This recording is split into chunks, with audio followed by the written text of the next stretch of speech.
Salve, salve família, professora Paula Aparecida na área. Hoje é dia do diário atrasado de codeputada. Hoje é dia do capítulo 4, falando sobre a minha atuação dentro do PSOL. Como vocês devem saber, eu tô nessa tarefa de trazer transparência para a política institucional, especialmente para essa experiência de mandato coletivo aqui de deputado estadual, da qual eu faço parte, no estado de São Paulo. E eu comecei essa tarefa o ano passado através de um blog no Medium, que eu estou escrevendo ali, trazendo para vocês como funciona, e a ideia é passar isso para o YouTube. Hoje, então, é o capítulo 4 da minha atuação dentro do PSOL, que foi escrito dia 24 de setembro. Você acha importante a transparência na política? Então vou te pedir uma ajuda, e a ajuda é curtir, compartilhar, se inscrever no canal e comentar. Quanto mais interação você fizer com esse vídeo, mais ele chega em mais gente. Chegar em mais gente significa mais transparência sobre essa.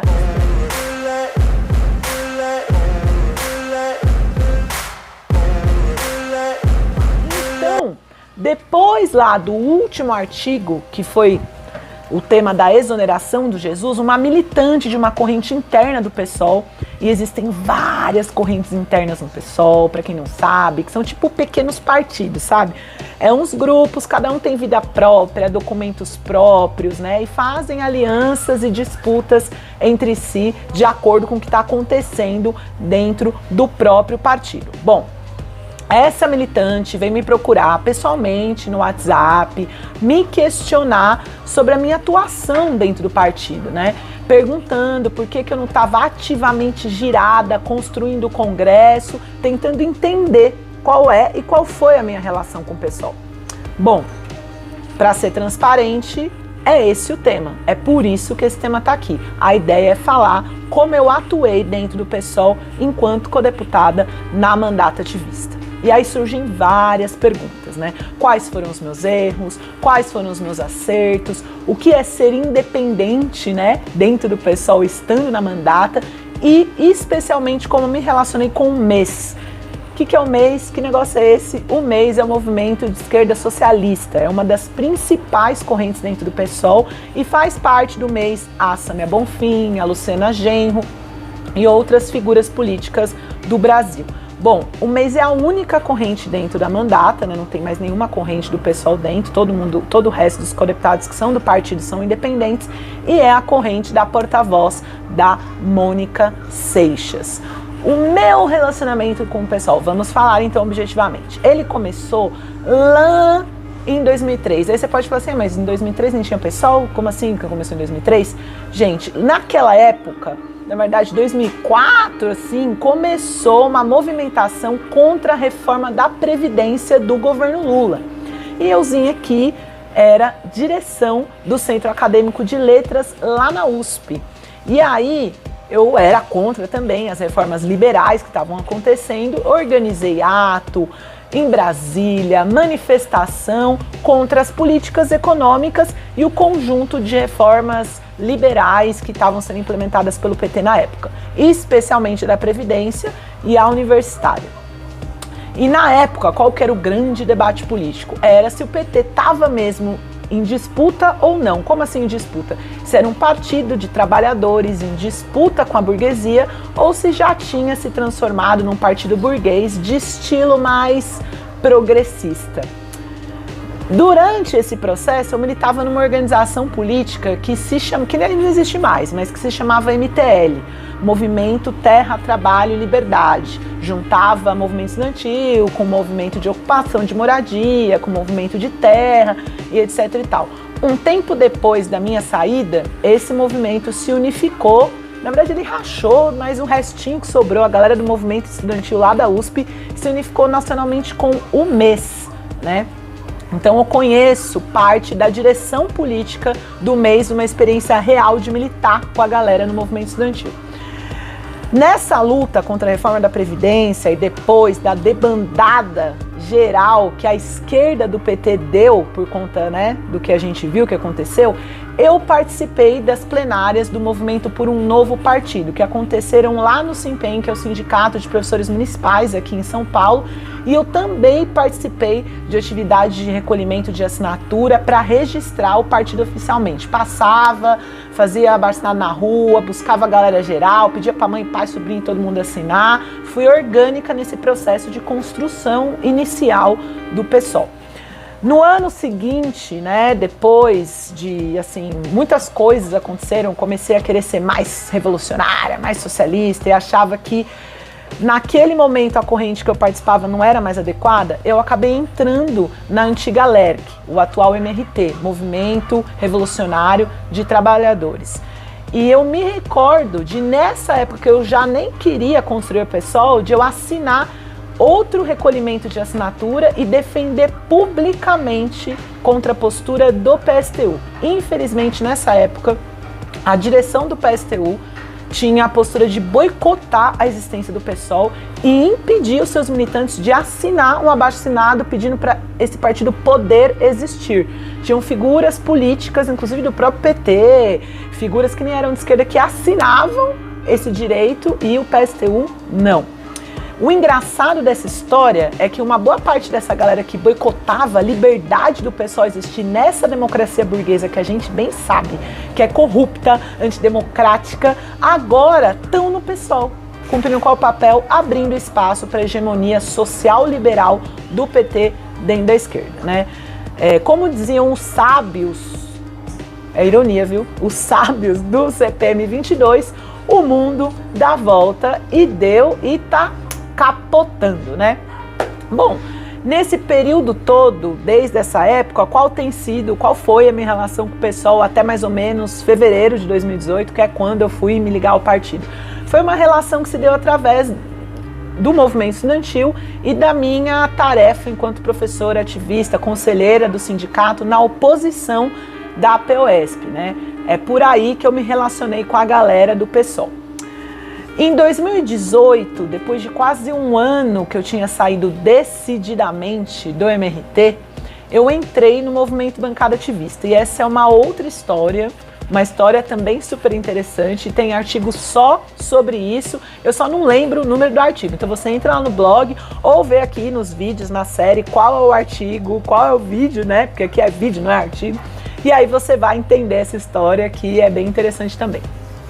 Mas eu percebi que a forma mais adequada de sustentar ideologicamente essa ideia tão ousada de mandato coletivo, ainda mais com vários partidos, seria entrando mesmo no PSOL. E aí eu entrei no PSOL e comecei a tomar esse papel protagonista nas negociações internas, né, junto com a galera do movimento Bancada Ativista e o Juninho, que na época era presidente estadual aqui do partido em São Paulo. Eu também participei de vários lançamentos de campanha, senador, governador, deputado federal, de várias pessoas que eu nem apoiei organicamente, né, durante a campanha. Fui reconhecendo e ajudando o que eu podia o partido. Também participei de outras atividades na sede do partido aqui em São Paulo. Depois da nossa eleição, que foi com mais de 150 mil votos, eu acabei me aproximando do lugar que era óbvio, né? E qual é o lugar que é óbvio? Uma pessoa que é vegana, né? E que defende a causa animal para além de um processo individual e etc e tal, filosoficamente. O setorial ecossocialista. E foi muito boa essa experiência. Porque assim, logo de cara eu vi que o setorial ecossocialista era um ambiente diferente dentro do PSOL. Era um ambiente mais acessível aos independentes, mais tranquilo, relaxado entre as correntes internas, não era aquela treta que você nem sabia o que estava acontecendo, entendeu? E as tretas nacionais, elas não apareciam com tanta força. E aí você pode se perguntar por quê? Porque na real mesmo tinha uma frustração geral dos militantes de todas as correntes com a falta de centralidade e seriedade no debate sobre natureza e meio ambiente, em todos os grupos, inclusive naqueles que falavam, que levavam o debate ecossocialista. Ali também era um lugar de reclamação e de frente única, né? Vamos estar junto aí construindo o ecossocialismo. É doido isso, esse espírito, né, de tarefa coletiva, de dar um fundamento para um programa de ideias e de ações, para tirar o PSOL das mãos do quê? do neodesenvolvimentismo ecocida, que fica parecendo que é o programa da esquerda, né? Que a gente sabe no que dá. E aí essa tarefa esteve a afirmar o ecossocialismo dentro e fora do espaço partidário. E quero aqui agradecer e falar muito bem de todo mundo que eu conheci, fiz muita coisa no setorial, muita não, algumas, né?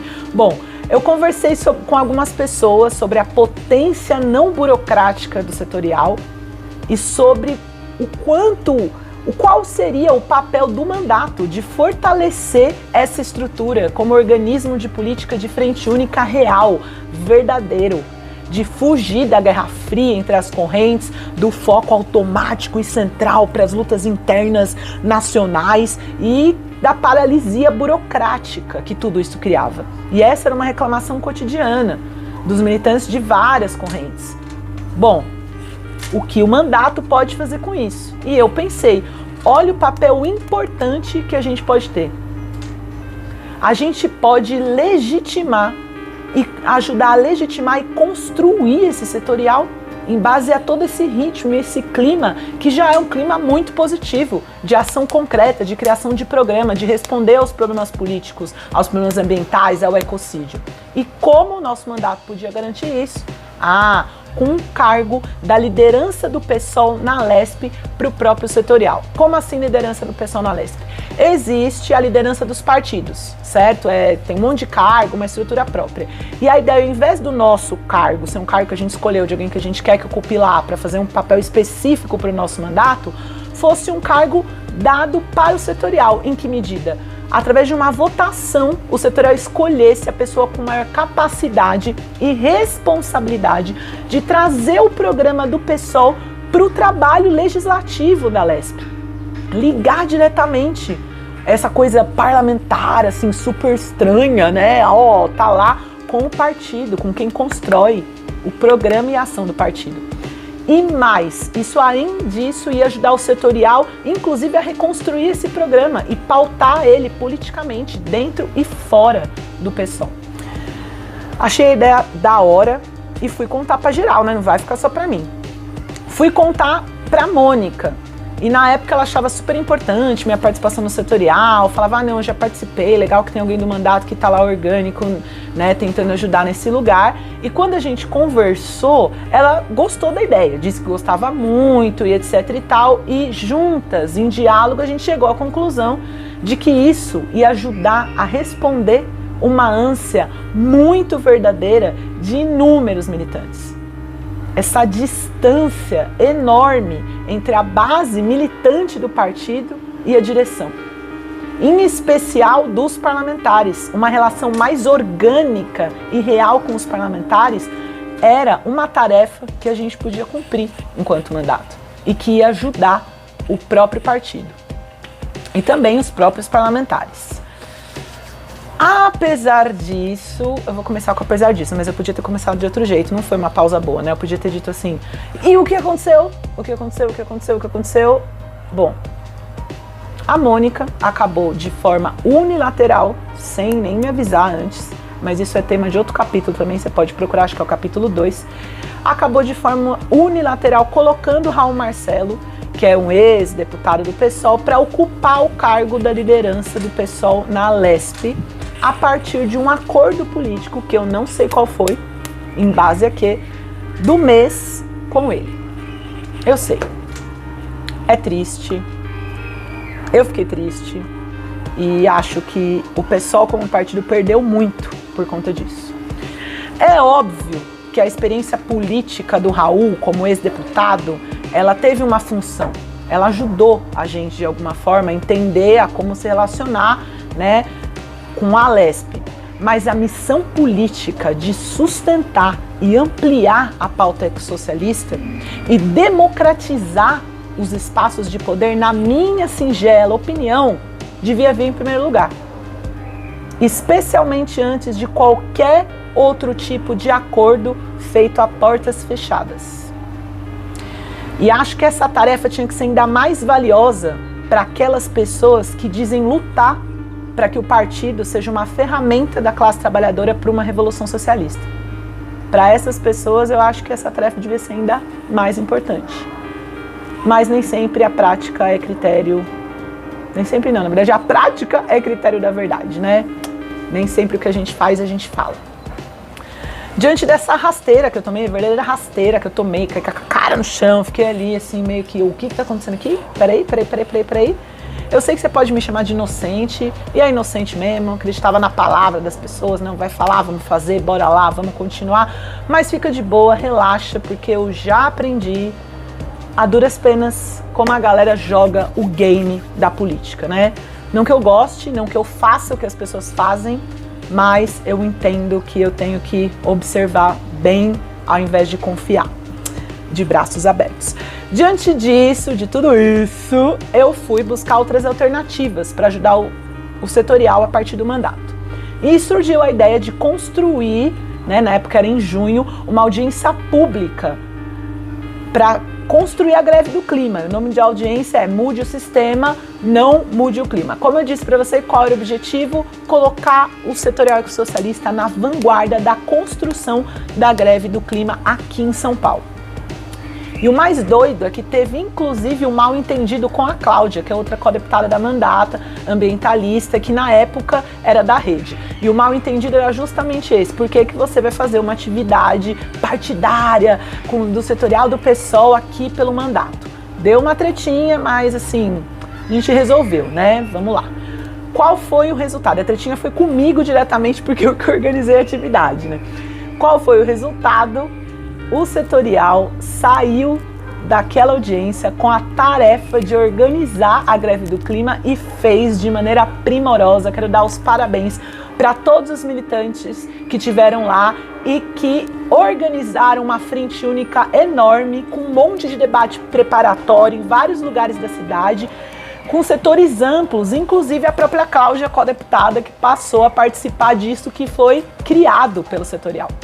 Além disso, na época, o próprio setorial convocou e estruturou o ato aqui em São Paulo. Comissão de segurança, divulgação, tudo foi central a participação do setorial. Bom, para resumir esse rolê da minha relação com o pessoal no mandato, eu acho que eu tive 2 erros centrais, né? Porque é importante a gente fazer um balanço autocrítico desse processo e quais erros que eu tive nessa relação com o pessoal. Eu acho que o primeiro foi tratar o PSOL como uma extensão do MEIS e vice-versa. Eu sabia que tinha correntes internas, mas foi louco esse processo. Eu acho que se eu tivesse esse rolê de me esquivar da relação política com outras correntes, prejudicou inclusive o mandato. Eu acho que isso teria sido importante, ter essas correntes entendendo o que estava acontecendo aqui, porque isso teria ajudado nesse processo de democratização das estruturas do mandato, né? A gente teria aprendido em conjunto enquanto partido.